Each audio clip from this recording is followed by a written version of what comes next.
Welcome to this MCA video series about religious holidays. Our first topic is Hanukkah. The celebration of the holiday is about resilience. And I think in today's times, that's needed more than ever. So that despite the difficulty of these times, we'll all get through it. We will all get through it. Everyone alike will get through it. Jews will get through it. And the rest of the world community will get through this difficult time, as hard as it is. And so wars and battles happen more often in Israel than almost anywhere else, as is its history.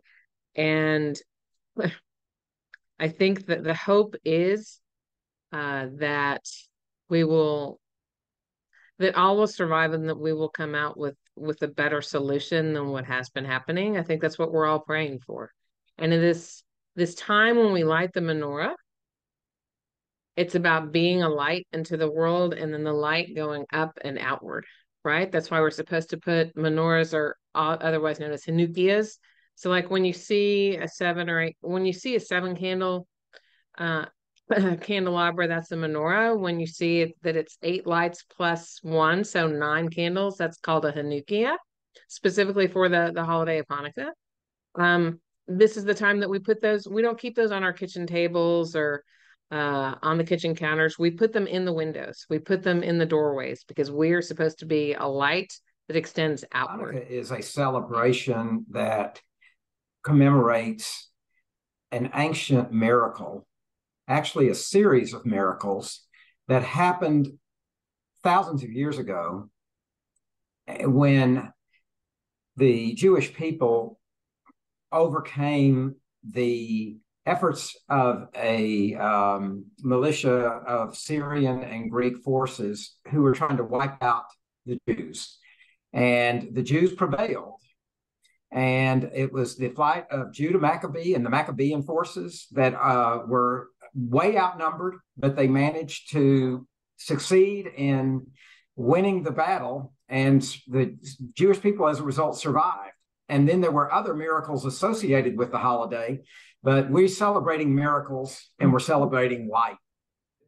The interesting nuances of Hanukkah, and I don't disagree with what Marvin said, but there's an interesting nuance that is actually significant. The Greek king Antiochus Epiphanes IV was in a long line of Greek kings who were successors to the empire of Alexander the Great, and for about 160 years. The Jews who had lived under Alexander the Great and then under the successors to Alexander the Great had been broadly tolerated, and the Greek kings were generally okay with them practicing their faith as they had already done for many centuries, and they were generally okay with living under the Greek king of Alexander the Great. And then all of a sudden, a Greek king came along who decided that it was not enough for the Jews to be his subjects. They also had to become Greeks in a religious sense. And in a cultural sense, they were generally okay with it. That is, the Jews tended to adopt Greek dress and they tended to adopt some of Greek customs. And a lot of them learned Greek. Some of them got Greek names. All of that was generally okay until the Greek king decided, you must now adopt our religion. And that's what started the revolt. This is about light. The Hanukkah story really is a story of miracles, and it's a story about light. And you know the miracle of the oil. I imagine that has probably been told, that they had only enough oil left that would burn for 1 day, but lo and behold, it burned for 8 days until they were able to go back and get more oil, bring more oil back in. Well, that's why we, of course, like the Hanukkah, or sometimes the menorah they call. And so each night another candle is lit. But let's think about a candle for a minute. A candle is a very powerful force. A single candle with a single flame from a candle can snuff out an entire room of darkness.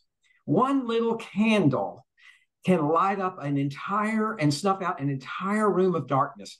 And we are living in a very dark time right now. And so lighting these candles symbolizes to us that we are bringing light into the darkness. And we are going to overcome this dark time by lighting these candles, by bringing light into the world and standing for what is right and what is true and what is good, and trying to overcome the forces of evil. Doing good. And so my kids growing up, they really they're waiting for the presents, right? Because this time of year competes with Christmas, which is very difficult for Jewish parents. And I will say, so I grew up, my father's Episcopal, my mother's Jewish. I grew up Hanukkah, Christmas, Easter, Passover, everything, right? It's why I appreciate the Multicultural Alliance, because I grew up in a multicultural household. It's very reflective of my home. And so my mom and dad and I realized it growing up, when you have kids, it's Christmas, but 8 days of it. And you have to figure out how to help your kids appreciate Hanukkah for Hanukkah and not Hanukkah's Christmas, right? And so this year, so my kids are adults and they're in college. And so I sent them each, Harry and David has a Star of David with 8 boxes. And so every night we're going to do FaceTime, right? So modern day FaceTime, right? So this is how we celebrate now. We're going to do FaceTime. We're going to light the menorah and they're going to open each of their boxes. And they're not huge gifts or what have you. And when we're all together, we'll have some more celebrations, but this is a way for us to be together. My kids really enjoy the candle lighting part of it, because I think it's a moment to pause, right? And to reflect. And they appreciate the gifts. Yes, they give me lists every year. They appreciate the gifts, but and we have to decide, are we doing the big gifts on the first night or the big gifts on the last night? Again, Jewish parents have to entertain their kids for 8 nights. It's stress. It's a stressor. I'm not Martha Stewart. And then, of course, there's always do the best I can, right? But it's a lot to think about. So we have pajama night, we have book night, you have themed nights, right? Anything to help. And then, of course, you have the fried foods. Like every year, my kids look forward to the latkes. And there's a mix that you can either, Manischewitz has a mix that you can make latkes, or you can actually peel potatoes and onions and smell up your kitchen and have hash browns. Little donut and pancake style. But then there's also the donuts. And one time, I think it was in 2017, December of 2019, right before COVID, I was in Israel with a huge group of women, and it was Hanukkah time. And the sufganiyot, which is Hebrew for donuts, the windows of the grocery stores were filled with every flavor and every size and every type of donut that you could ever imagine. And it was really, and all the lights and everything that we have here, 10 times fold for Hanukkah in Jerusalem. Again, when we were in Jerusalem at the time. And it was quite incredible to be in a community that acknowledged we have a Jewish community, and so we're going to celebrate. And then you come back here and there's hardly anything, but you make the most of where you're at, that are said, right? With the lighting of the menorah every time you light it. So the first night there's an additional prayer, the Shehechianu. It's the additional prayer, but which is a general Jewish prayer for happy occasions.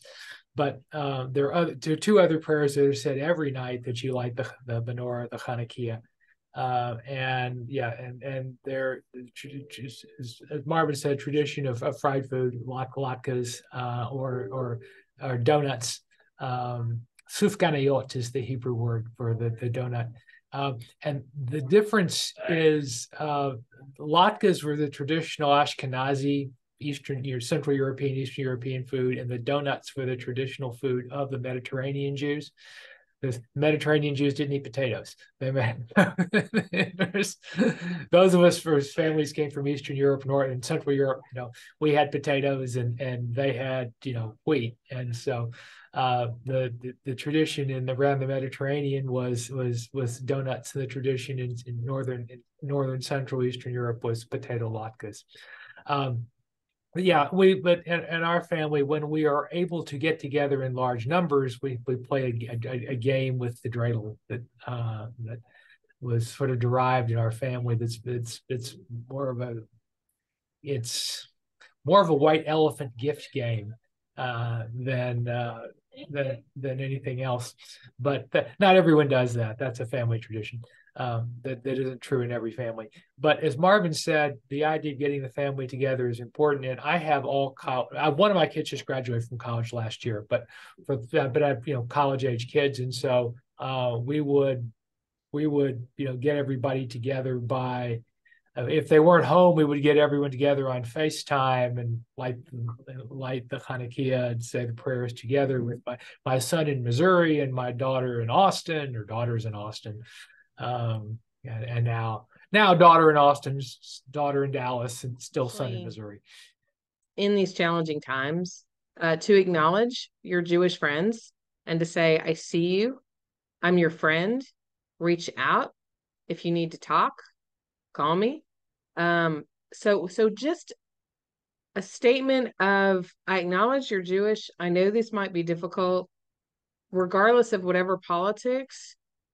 You're a human being to me that I respect as a friend and I acknowledge. And if there's anything I can do for you, well, just bend my ear. I'm here for you.